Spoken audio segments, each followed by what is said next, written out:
দাঁড়িয়েছি আলহাজ কবির আহমেদ ভূঁইয়ার পক্ষে, যিনি দীর্ঘ বিগত 70টি বছর ওনার নেতা কর্মীদেরকে নিয়ে হাজার হামলা মামলার শিকার হয়ে উনি বিএনপির ঝান্ডা কসবা আখাউড়াতে এককভাবে নেতৃত্ব দিয়েছেন।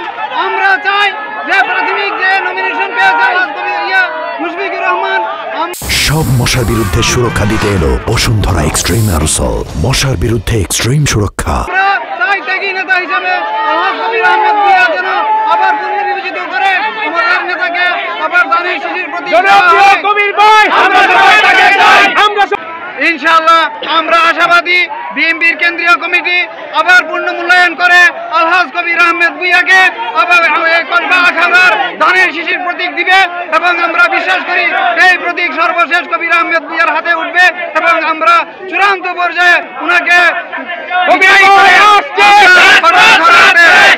আজকে আমরা এখানে কেন উপস্থিত হয়েছি?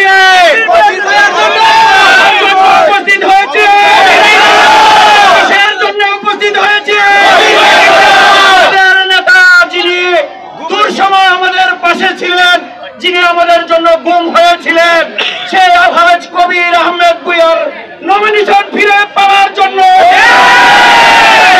আখাউড়াতে মশাল মিছিলের আয়োজন করেছে। যদি নমিনেশন পূর্ণ বিবেচনা করা না হয়, আরো কঠোর থেকে কঠোর আন্দোলন নিয়ে আমরা এই আখাউড়ার রাজপথে আসবো।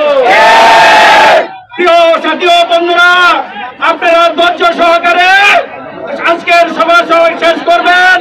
আগামী দিনে আমরা আশা করব কসবা আখাউড়ার প্রাণপ্রিয় নেতা আলহাজ কবির আহমেদ ভূঁইয়াকে যেন নমিনেশন দেওয়া হয়।